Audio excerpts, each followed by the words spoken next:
Hello, everyone. This is Talladega Night back with more World of Warships Legends. We're getting straight into the action on this one.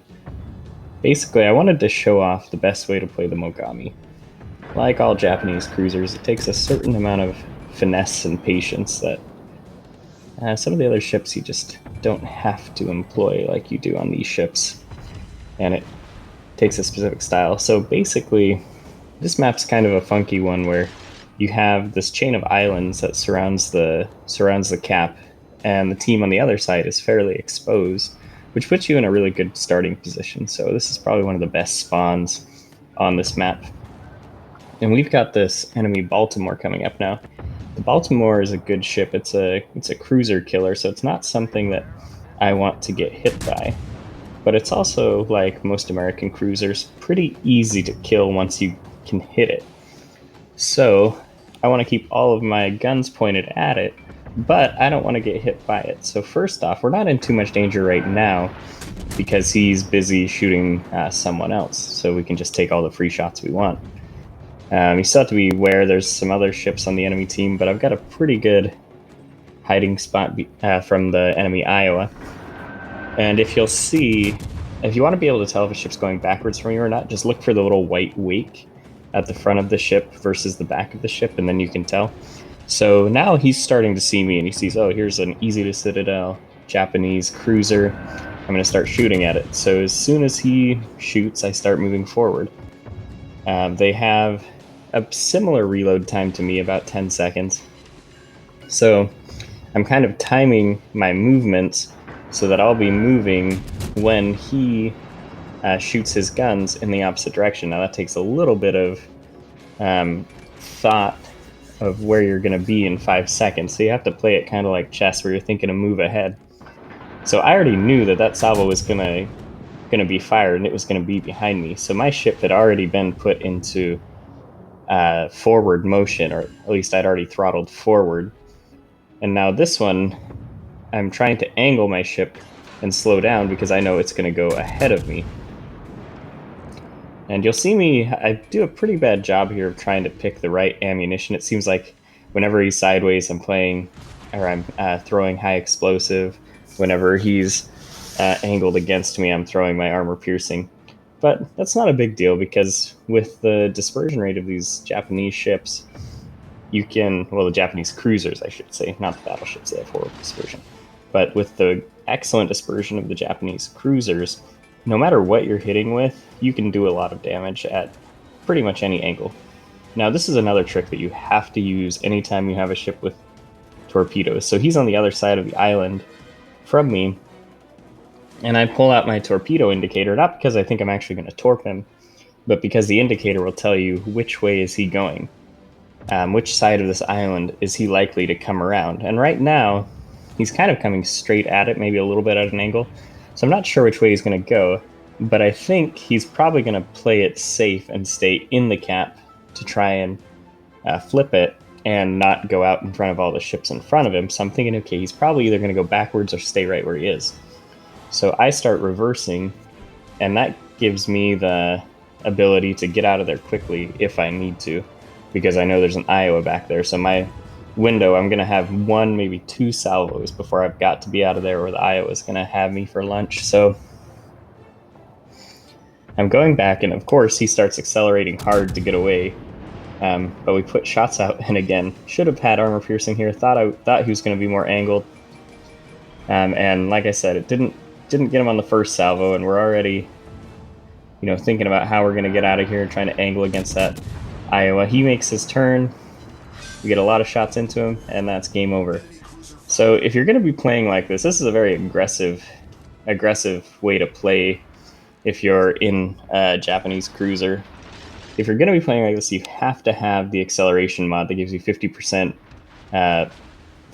acceleration boost, because you have to be able to move quick to dodge the volleys that are going to be coming in from absolutely everybody. Because when I see a Japanese cruiser, I know I want to citadel it and get it off the board as soon as possible. So now I'm trying to decide what to do, and I actually end up deciding to head toward the middle of the map because I feel like chasing down the battleship is just going to be a bad engagement for me. He's moving away from the cap anyway, and we've got a destroyer who's going to be guarding this cap up here.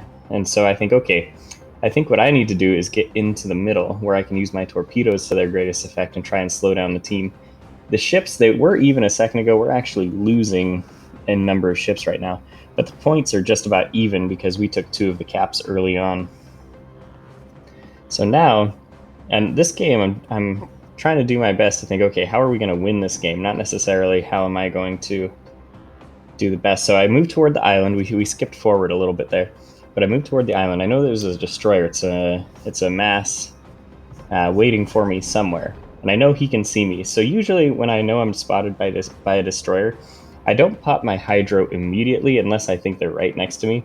Usually I count to 10 or so before I pop my hydro, because it's going to take them, I figure, at least 10 seconds to set up a decent torpedo run anyway. So I want to have this as long as possible, because even if he's behind the island, hopefully I'll be able to detect him using my hydroacoustic search. And at this point, I know he's behind that island somewhere, but I'm not exactly sure where. And I know we've got 2 other ships, the Tirpitz and the Attigo, that are coming up on this side.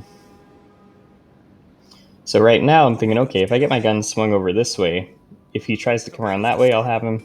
Oh, and then we see his torpedoes right there. He must have miscalculated, sent them right into the island. He makes a couple of questionable decisions. Oh, and here's the Attigo.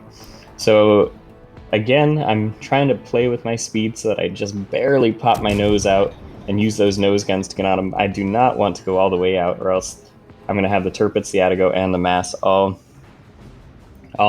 with a broadside shot right into my hull. So I'm already backing up, getting ready. Like, I can win a close quarters fight with that Attigo if it comes to it, and I can win probably a fight with the mass, seeing as it just fired his torpedoes. So right now I'm trying to move back so that I get a shot on him and making sure that no one else has a shot on me. I make a mistake here. It's always hard to call because I knew that all of my shots weren't going to make it around that island, but I also knew the chance of him going undetected is fairly high because I haven't really seen a smoke screen from him in a couple minutes, and I'm not exactly sure what the cooldown time is. But he makes a mistake of getting detected again. I hit him with all the guns, set him on fire. I had incapacitated something on that last hit. It was probably his torpedo tubes, and he must have repaired it because he didn't repair when I set him on fire, and that kills him. So now we have the Attigo, who he swung hard and was trying to get around the island, but you see he made the mistake of actually going out in front of my friendly battleship, and that's what ended him, where that's the exact situation I was trying to avoid a second ago.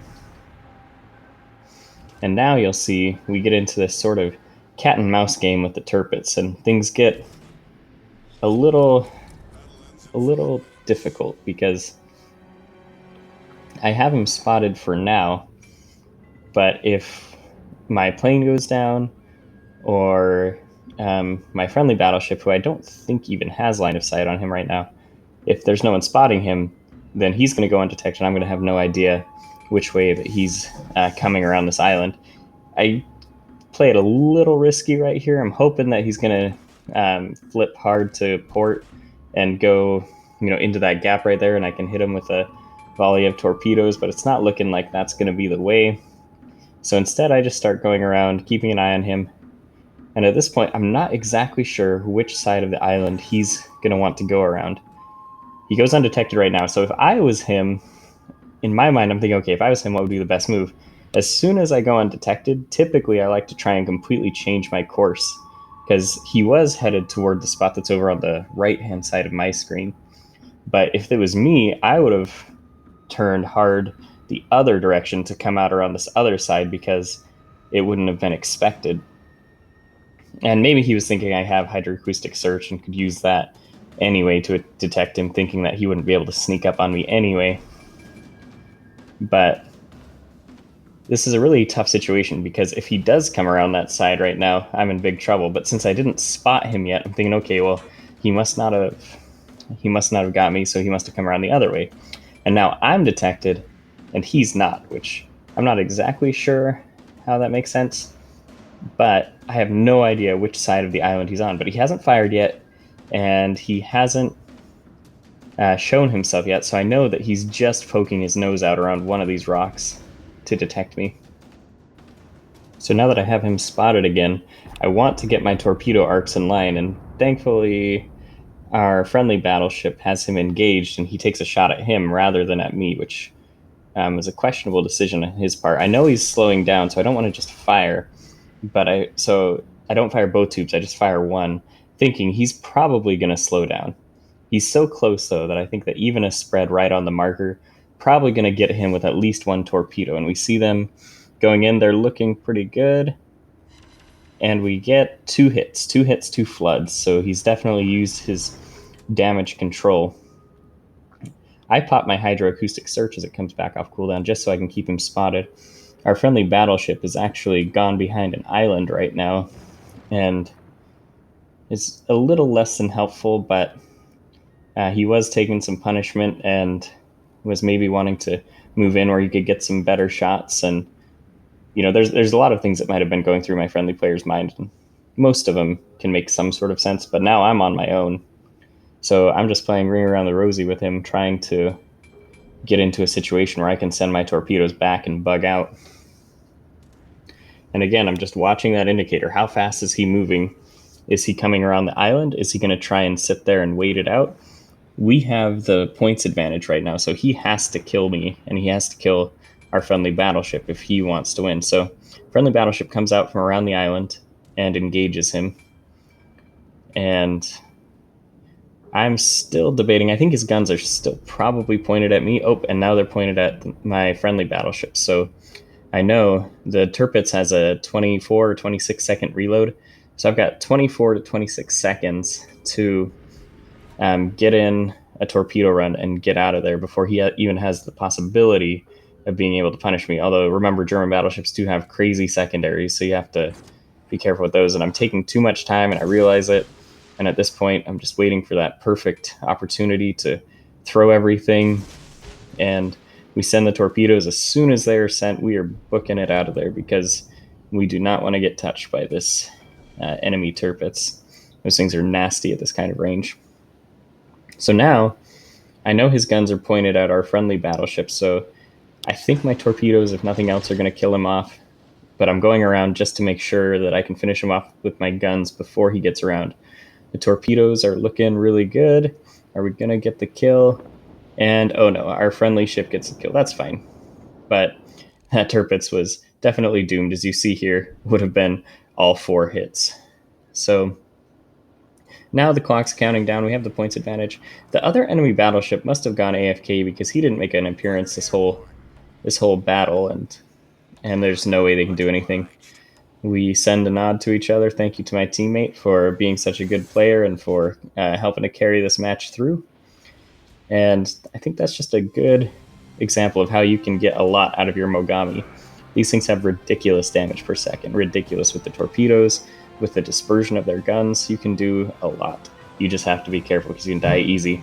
So that's 73,000 damage. We get second on our team, 2 kills. So not like a crazy, huge Kraken, destroy everything game. But these ships are more subtle. They're the kind of ship that wins the game, not the kind that's going to be fancy about doing it. All right, well, thank you so much for watching, and we'll catch you next time.